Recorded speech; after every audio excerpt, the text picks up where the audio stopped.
নারীদেরকে এই নির্বাচনে অংশগ্রহণ করতে অনুমতি দেওয়া হয়নি। নিজেও হতে পারবে না, কাউকে ভোটও দিতে পারবে না। প্রমাণ হচ্ছে রাসূলুল্লাহ সাল্লাল্লাহু আলাইহি ওয়াসাল্লাম স্ত্রীদের মধ্যে আয়েশা রাদিয়াল্লাহু আনহা জীবিত ছিলেন, হাফসা রাদিয়াল্লাহু আনহা জীবিত ছিলেন, সবাই জীবিত ছিলেন, একজনও ওনার উপর পরামর্শ দিতে যায়নি।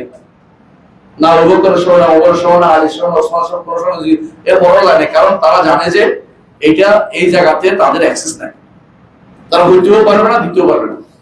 এখানে শুধুমাত্র বিশেষ লোকেরাই শুধুমাত্র ভোট দিতে পারবে, অন্যরা ভোট দিতে পারে না, এটা নিয়ম নয়। দিতেও পারবে না, দিতেও পারবে না। তাহলে ভোট আহলুল হাল্ল ওয়াল আকদ সম্পর্কে আমাদের জানতে হবে। দেখেন আহলুল হাল্ল ওয়াল আকদ একটা ভোট, এত বড় ভোট কেন? তার শর্তগুলি আমাদের জানা দরকার, কারা হইতে পারবে। আমি যদি কোনো ছোট কাল থেকে এই জিনিসটা মানুষকে জানা দিতে পারতাম, জ্ঞান দিতে পারতাম মানুষকে, তাহলে মানুষ কি আহলুল হাল্ল একটা ভোটার হওয়ার জন্য অন্তত আমার বুঝতে আসবে। আমি বলছি এটাই। সে বলতো আমি তো তোদের কোনো এইদের এই ইয়াতে পড়ি না, এই সোসাইটিতে আমি নাই, নামাজে না পড়ে সোসাইটিতে আমি নাই। আর এখন এই নাস্তিকতা সরাসরি চলতেছে আমাদের ইউনিভার্সিটি গুলি থেকে, এইভাবে ইয়া দিয়া বড় বড় এই কি বলে বিশাল বিশাল ইয়া দিয়ে মানুষ নাস্তিক বের করতেছে। হ্যাঁ, বড় বড় পাইপ দিয়া নাস্তিক বের করতেছে এগুলো দিয়ে।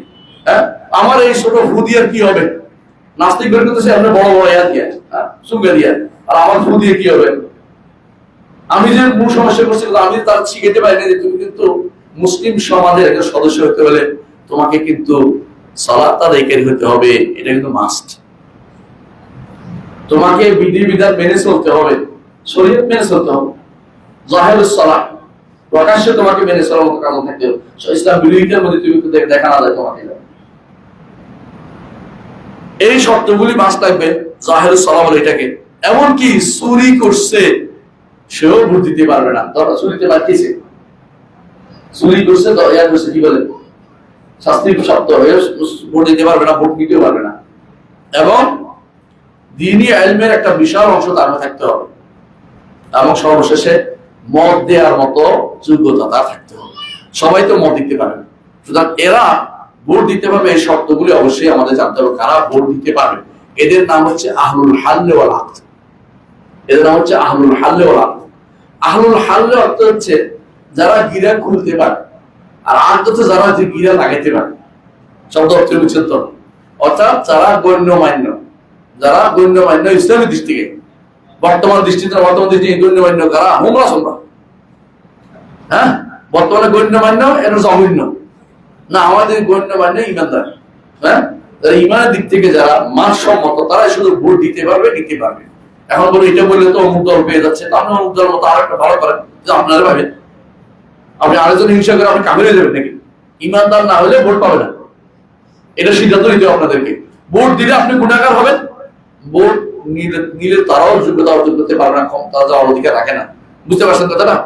আহলুল হাল্ল ওয়াল আকদ আপনাকে কারা জানতে হবে, যারা মূল চালিকা শক্তি ইসলামী রাষ্ট্রের, যারা মূল লোক, তারা ইসলামী রাষ্ট্রের মূল লোক হচ্ছে আহলুল হাল্ল ওয়াল আকদ, যারা গিরা দিতে পারে এবং গিরা ছুড়ে দেবেন। এদের কাজ কি? এদের কাজ কি? এক নম্বর কাজ হচ্ছে তারা মজলিসে শুরা নির্বাচন করতে পারবে একটা অংশ, আরেকটা অংশ রাষ্ট্রপ্রধান নির্বাচন করবে। অনেকে চিনে না, রাষ্ট্রপ্রধান চিনে যে আলেম আছে নির্বাচন করে, তাই বলে আলেমদেরকে কিছু মনোনীত করতে পারবে। মজলিস শুরাতে কারা থাকবে? ওলামা, দিন বুঝে, দুনিয়া বুঝে দুই শ্রেণীকে মজলিস শুরা রাখবে।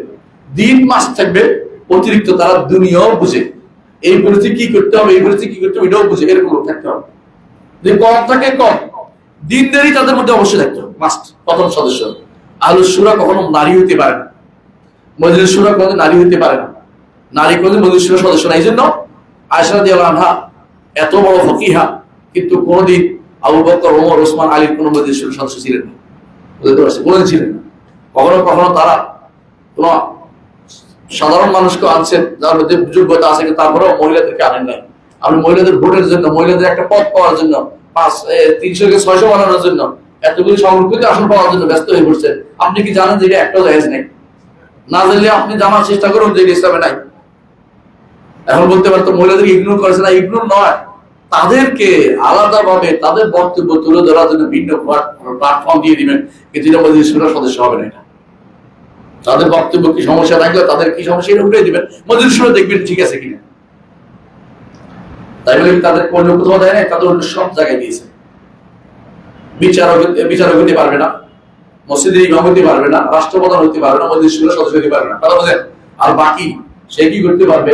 পড়াইতে পারবে, মেয়েদের স্কুলে পড়াইতে পারবে, চাকরিও করতে পারবে যেখানে তার পর্দার ব্যাঘাত না হয়, শরীর বিধি না হয়, তার প্রয়োজনে স্বামীর অনুমতি করতে পারবে না, করতে পারবে না, কথা বুঝে।